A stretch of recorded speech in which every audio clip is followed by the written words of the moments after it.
Welcome back to gossips garage. Teenmaar Mallanna comments, Jagruthi కార్యకర్తల దాడి, కవిత మల్లన్న పోటాపోటీ ఫిర్యాదులు, మాటకు మాటతో 2 రోజులుగా బీసీ రిజర్వేషన్ల సెంట్రిక్ గా పెద్ద రచ్చే నడుస్తోంది. ఈ వివాదంపై ఆఖరికి పీసీసీ చీఫ్ రియాక్ట్ అయ్యారు. కానీ సొంత పార్టీ బీఆర్ఎస్ నుంచి కవితకు రెస్పాన్స్ కరువైంది. అవును, కవితను ఉద్దేశించి తీన్మార్ మల్లన్న చేసిన వ్యాఖ్యలపై కేసీఆర్ కుటుంబం నుంచి కానీ పార్టీ నేతల వరకు ఎవరూ స్పందించకపోవడం చర్చకు దారితీస్తోంది. కేసీఆర్ సహా ఫ్యామిలీ మొత్తం కవితను దూరం పెట్టేసినట్లేనా? ఇప్పట్లో కేసీఆర్ కవితను చేరదీసే అవకాశాలు లేవా?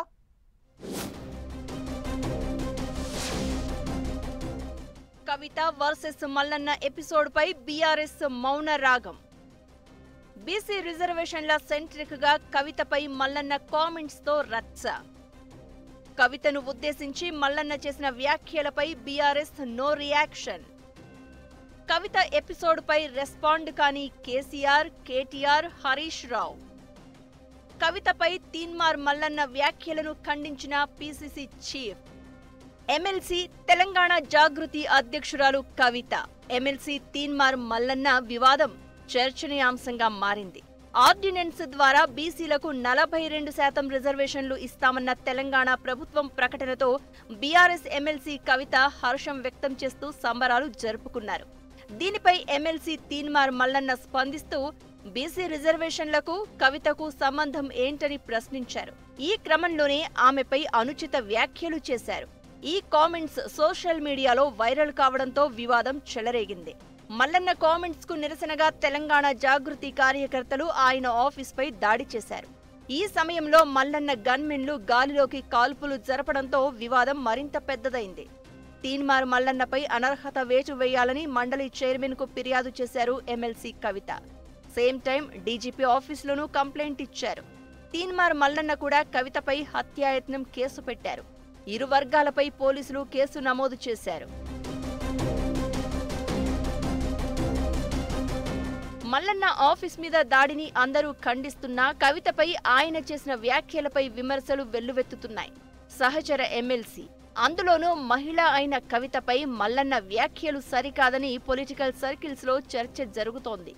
అయితే కవితపై తీన్మార్ మల్లన్న చేసిన కామెంట్స్ పై బీఆర్ఎస్ నేతలెవరూ స్పందించకపోవడం చర్చకు దారితీస్తోంది.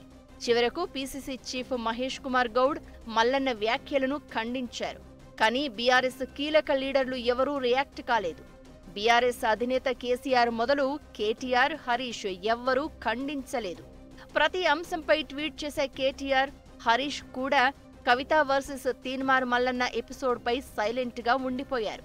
దీంతో కవితను కేసీఆర్ కుటుంబం, బీఆర్ఎస్ పార్టీ పూర్తిగా దూరం పెట్టిందన్న టాక్ వినిపిస్తోంది. తండ్రి కేసీఆర్ కు లేఖ రాయడం, అది లీక్ అవడం, ఆ తర్వాత కేటీఆర్ ను టార్గెట్ చేస్తూ కవిత విమర్శలు గుప్పించడం వంటి పరిణామాలతో కేసీఆర్ ఫ్యామిలీ ఆమెకు దూరంగా ఉంటూ వస్తోంది. బీఆర్ఎస్ నేతలు కూడా కవితతో అంటిముట్టనట్లుగానే వ్యవహరిస్తూ వస్తున్నారు. ఇటువంటి సమయంలో కవితపై తీన్మార్ మల్లన్న అనుచిత వ్యాఖ్యలు చేయడం, అది కాస్త వివాదంగా మారినా కుటుంబ సభ్యులు, బీఆర్ఎస్ పార్టీ ముఖ్య నేతలెవ్వరూ స్పందించకపోవడంతో కవితను పూర్తిగా కారు నుంచి దించేశారన్న ప్రచారం అయితే జరుగుతోంది. తీన్మార్ మల్లన్న అనుచిత వ్యాఖ్యలను మండలి ప్రతిపక్ష నేత మధుసూదనాచారి మాత్రం ఖండించారు. అంతే తప్ప మిగతా ఎవరూ రెస్పాండ్ కాలేదు. ఆఖరికి పీసీసీ చీఫ్ మహేష్ కుమార్ గౌడ్ కూడా మల్లన్న కామెంట్స్ ను ఖండించగా బీఆర్ఎస్ నుంచి మాత్రం స్పందన కరువైంది. అయితే బీఆర్ఎస్ నేతలు ఎవరూ స్పందించకున్నా పీసీసీ చీఫ్ రియాక్ట్ అవడంపై తీన్మార్ మల్లన్న సీరియస్ కామెంట్స్ చేశారు. కాంగ్రెస్ పార్టీకి కల్వకుంట్ల కవితకు అధికారిక ఒప్పందం నడుస్తుందన్న మల్లన్న మొన్నటి మంత్రివర్గ విస్తరణప్పుడే కవిత మంత్రిగా ప్రమాణ స్వీకారం చేసేది ఉండే అన్నారు. ఇది నిజమో కాదో కాంగ్రెస్ పెద్దలు సమాధానం చెప్పాలని డిమాండ్ చేశారు. కవిత కాంగ్రెస్ పార్టీలో చేరేందుకు రంగం సిద్ధమైందని హాట్ కామెంట్స్ చేసి చర్చకు దారితీశారు మల్లన్న. దీంతో కవితతో కేసీఆర్ ఫ్యామిలీ, బీఆర్ఎస్ పార్టీ పూర్తిగా తెగదెంపులు చేసుకున్నట్లేనా, లేక కవితను ఫ్యామిలీ, పార్టీ పక్కన పెట్టేసిందా అన్న అనుమానాలు కలుగుతున్నాయి. ఇంత వివాదం జరుగుతున్నా ఎవరూ రియాక్ట్ కాలేదంటే కవిత, కేటీఆర్ మధ్య చాలా గ్యాప్ ఉందన్న టాక్ వినిపిస్తోంది. ఇదంతా చూస్తుంటే ఇప్పట్లో కేసీఆర్ కవితను చేరదీసే అవకాశాలు కనిపించడం లేదన్న చర్చ జరుగుతోంది. ఈ ఎపిసోడ్తో కవిత కూడా బీఆర్ఎస్ కు మరింత దూరం కావచ్చన్న టాక్ వినిపిస్తోంది. రాబోయే రోజుల్లో కవిత అడుగులు ఎటువైపు పడతాయో, ఆమె బీఆర్ఎస్ లోనే కొనసాగుతారో లేక గుడ్ బై చెప్తారో లేదో చూడాలి మరి.